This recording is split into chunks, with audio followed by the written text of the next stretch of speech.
Tom was up to Nome, Alaska last year, and he's one of the fellows that helps run the camp in Nome, Alaska for the Gold Prospectors Association when it's open up there.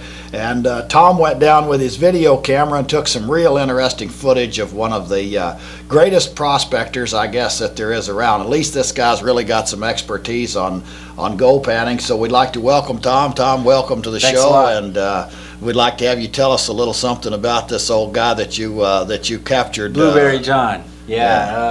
Blueberry John he is a professional panner with Inspiration Gold up in Nome, Alaska. I just happened to be able to catch this guy. He's a little camera shy, but he's been panning for a long time. I know that you really enjoy this segment that we've got. He's using one of these keen pans, and he shows some techniques that guys that I know have been panning for years that haven't seen, and once you see him do it, you just look at it and you go, wow, you know, that's something that I haven't seen, and you watch him do it and it's really something. It's called the Blueberry Bounce. Great. Well, let's take a look at that. Let's take a look at Tom's footage. Yeah, I'm John Andrews, better known as Blueberry John, and I've lived in Nome since 1967 when I first came up here, and I've had the hobby of panning for gold since the first month that I came here, and I learned the basics from an old timer who'd been mining all over Alaska for 50 years. To start with, you put your material in and keep it below the water, underwater. And you hold your pan flat and you make sure that you get everything in your pan moving. Everything. Why? That's to make sure that your gold, which is 3 to 4 or 5 times as heavy as the heaviest sand in here, the gold is going to the bottom. And the light material is working its way to the top. And then you gradually, and I mean gradually, tip it forward. And then you begin sloughing off the lighter material. You do not pour.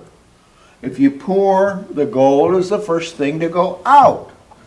So what you're doing is sloughing the lighter material off the top. Now already you've noticed something. The motion of the pan is one direction. I happen to be going counterclockwise. And the water is coming in here and going out there. Now, here's a trick I learned 8 years after I started panning as a hobby. Nobody taught me this. I learned it myself, and that is the bounce. People call it the blueberry bounce. And watch very carefully. I've got so much water. You notice the material is here, and we more or less watch a certain speck of gold here, and I want to get this speck of gold right up against this edge right there. So watch carefully. 4 bounces, and it's there. Then I work the material back, bounce it a little bit more, put my finger in and get most of the gold all in one spot, and bounce it a little bit more like that, and there it is. See?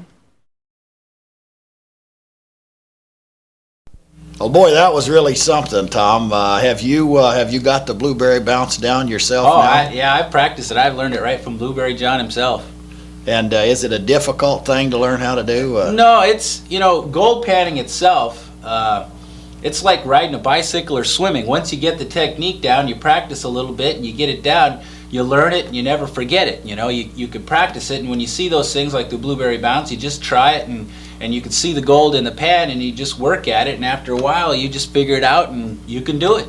Well, I understand you guys put together a video on gold panning using a lot of different people's techniques, and did you have Blueberry John in there? And yeah, I give some demonstrations on some speed panning in the film, competition panning, some of the world championship competition and speed panning, and you're on there, and a lot of other old-time prospectors, and there's a lot more tips and tricks of the trade that are on that tape that like blueberries bounce and the tap and fanning action in the pan and all types of different things on pan. And if somebody wants to learn how to pan and doesn't know how to pan, that's a great video for it. Well, I'll tell you something, folks. I've been mining for 25 years, and it took me a long time to work out the techniques of saving gold. And I think that you younger guys are pretty lucky because you can get a hold of something like this. But I'm going to put you right on the spot here, Tom, and I'd like to ask you a question. Do you think that the average guy without any experience can take this video that you've produced and really get as good as Blueberry John? Well, through practice, watching the tape, you watch the tape, watch his techniques, and through practice, with the little gold, anybody can do it. Well, with the bottom line here, can he get some gold? Let's say a guy lives in Tennessee. Where's there a place to go in Tennessee? There's lots of places in Tennessee. Jake will be on, I hear you got Jake Hardwick coming on the show a little later. He knows all kinds of different places, and there's gold back east, Tennessee, Georgia. There's gold in Washington. There's probably a lot of people I know that have gold in their backyard and don't even know it.